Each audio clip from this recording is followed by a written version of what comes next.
past 2 years and a half have been more than challenging, to say the least. I have begun to have nights of insomnia, terrible, terrible insomnia. Nights of binge eating.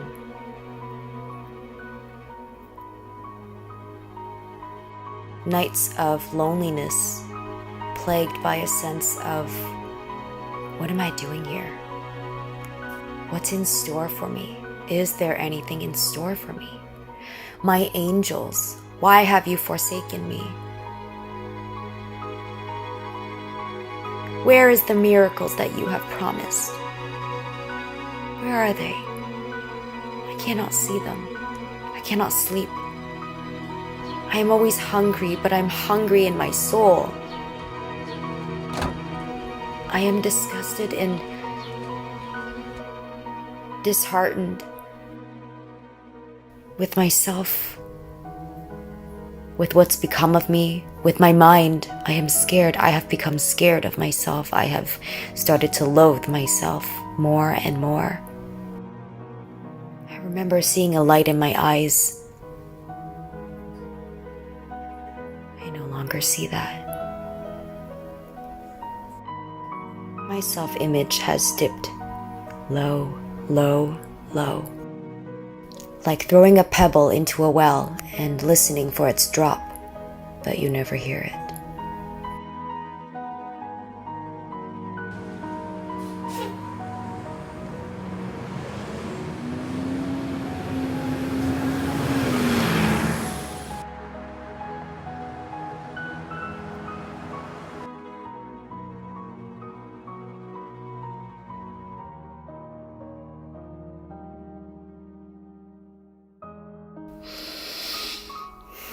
I have cried many nights, and at points during those tears, I almost felt myself shatter open, and a flood of rich sadness overwhelm me, and suddenly I'm excited, and I'm excited because I feel something again.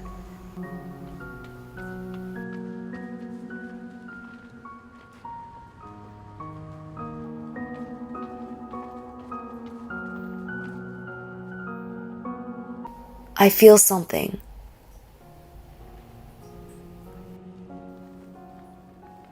And that feels a lot less scary than feeling nothing. And then it feels less scary than stuffing my face with food because I want something to do and because I don't want to face reality. The past 2.5 years have been so tough. I have lost a lot. I have found myself lost. I have found myself in a skin and container that I feel trapped in. And these have been beautiful, beautiful lessons that are breaking me open to so much more richness. I am willing to love this, willing to love this, willing to be present, willing to live here instead of live from this boundary. I am limitless. I am limitless. You are limitless. You are wonderfully made. You are so wonderfully crafted. So wonderfully crafted. Like the fact that I learned that in a time you think you're doing it all wrong because you're having bad feelings, I'm here to tell you that you couldn't be doing it more right.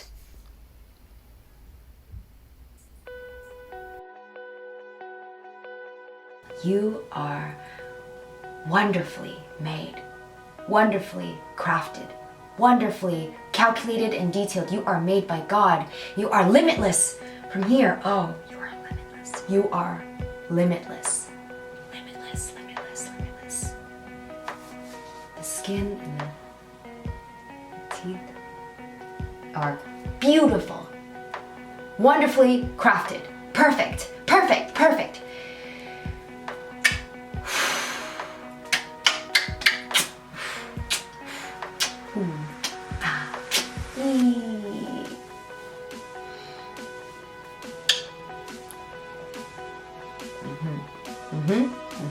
Yes, yes, yes, yes, yes, yes, yes, yes, yes, yes. You came here to feel the full 100% intensity of all feelings. You didn't come here to feel watered down feelings, to feel low-key, mellow feelings. You didn't come here to numb out feelings. You didn't come here to avoid all bad feelings and manipulate, structure, and control your life so you didn't have to experience any negative experiences. You're bigger than that. You didn't come here to live a bland life. You came here for all the flavors. You came here to feel it all, to play it big. So play it proud, play it messy, play it beautiful, and play it confused too. Play it lost. You didn't come here to numb out emotions just because you didn't want to feel them. My love, you came here to feel the full intensity of sadness and the full intensity of joy. You came here to feel it all. You came here to play full out. This is a message I feel myself leaning into when things become tough, when I can't feel any guidance from the ethers.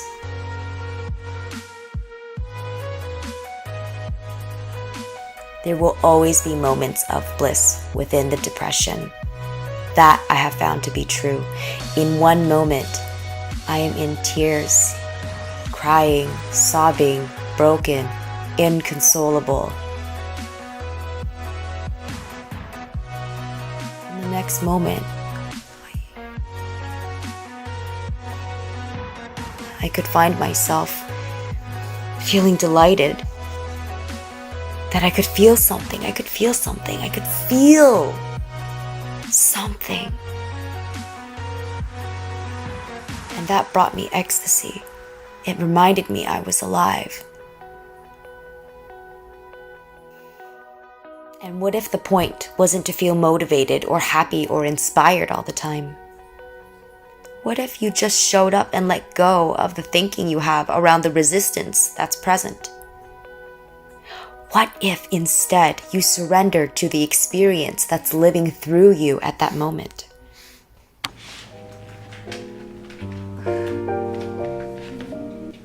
This is a cappella. Okay.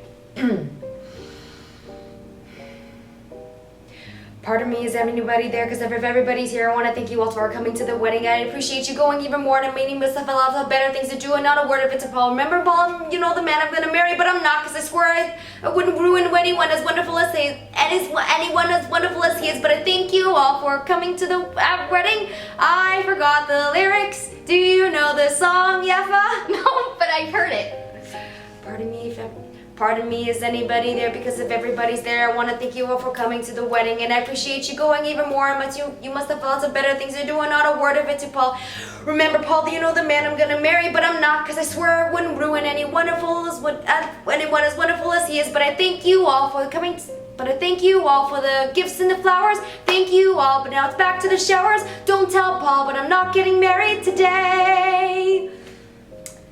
There's a boy I met at Starbucks. He is very inspirational. He is very inspirational because of many things. I come in at 8:11 and he smiles and says, "How are you?" When he smiles and says, "How are you?" I could swear my heart grows wings. So today at 8:11, I decided I should meet him. I decided I should meet him in a proper, formal way. So today at 8:11, when he smiled and said, "How are you?" I said, "Fine, my name's Linda." And he softly answered, "Hey." And I said, "My name is Linda, and thank you for the extra foam." And he said his name was Taylor, which provides the inspiration for this poem. Taylor, the latte boy, bring me Java, bring me joy. Oh, Taylor, the latte boy, I love him, I love him, I love him. That's when things start to happen without you needing to have any thinking about it. That's when manifestations happen. That's when you stop procrastinating, and that's when you stop suffering. It's the thinking that causes suffering, procrastination, and distress. So just live. Let yourself be in this moment instead of evaluating, analyzing, or manipulating it. Your heart will know. Listen, you don't have to be better than you were yesterday. You don't have to do more or beat your own record. You don't have to strive to be better than before. To do so is to compare yourself to your past self. To do so is to place judgment on your past or present self. And there's no place for judgment if you want to live a free life. You can't help but evolve as a being on this earth. It's in your DNA. It's what you signed up for when you came here. You can't help but become better. As you continue to grow and change in a fashion that is not always in the fashion that your ego plans, you do become better. Things don't work out your way. They work out in the best way from a universal perspective. And the universe does take into account your desires and says, yes, and this will happen. She will make sure that you will get what you're yearning for, but presented in a differently wrapped package. Being better than you were yesterday is not something you have to actively pressure yourself to do. Better is what you naturally are. You can't help but be better. So stop comparing and pressuring yourself and just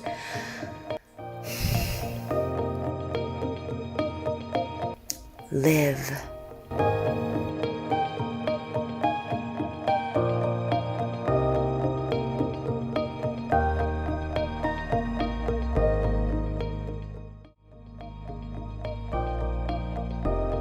I can't say that I'm completely out of the abyss. Sometimes her tendrils still reach up and wrap me around the legs and pull me down. And in those instances, I want out of my body. I want to be free.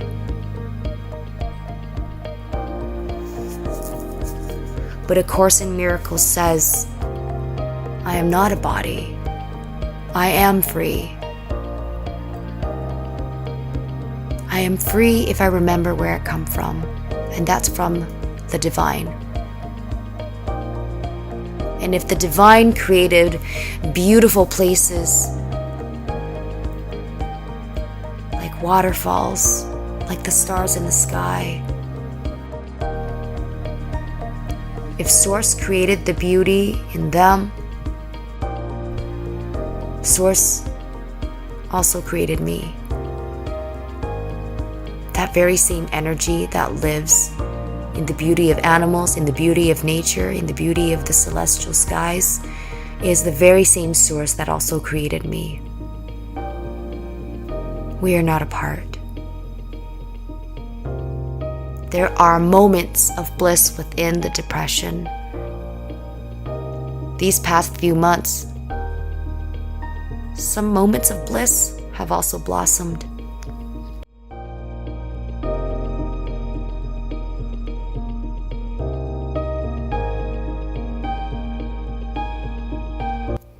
I have a new job.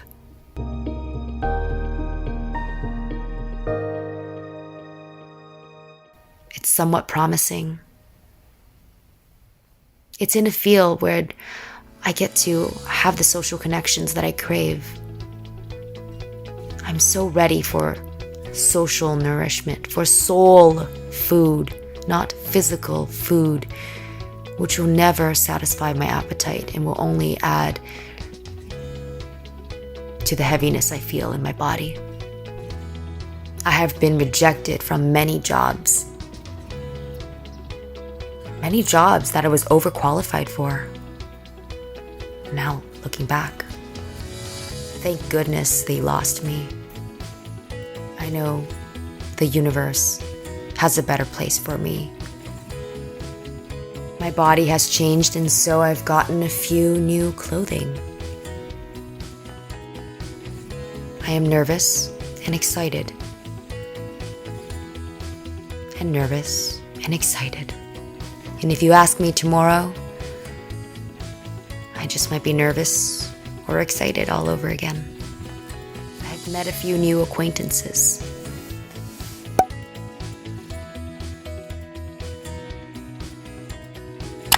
I've made a new friend, two new friends, Loki, which is the beloved Alaskan breed dog, and Diego, who is his owner. Diego and I get along pretty well.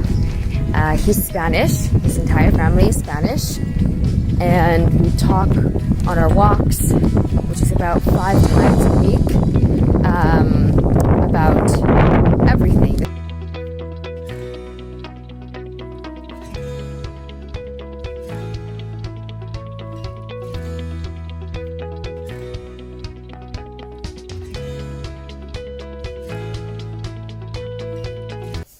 Some we have continued to keep in touch, and some we have parted ways with no real reason and no real closure. And sometimes looking back, it feels unsatisfying.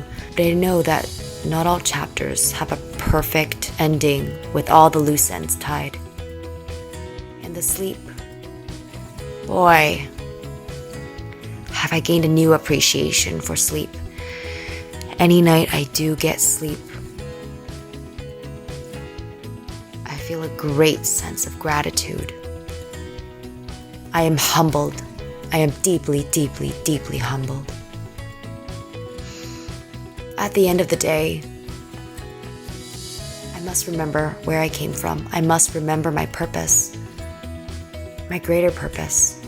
And I must remember it is not all up to me. God made me. I am wonderfully made. I am wonderfully made. You are wonderfully and beautifully crafted and made by God. You are beautifully loved. And those that see you see the subtleties. They see the creases of your eyes and the light behind them. And this is wonderfully made, wonderfully functioned. You are wonderfully made. You are wonderfully made, wonderfully crafted, wonderfully detailed, wonderfully calculated. You are wonderfully made, wonderfully made, wonderfully. And life is living me. Wonderfully made. And it is a dance. It is a co-creation. It is an embodiment. It is a way of being. It is not a striving. It is finding ease and grace over grind. It is living freely, no matter what. And it is finding love in everything. Everything. Including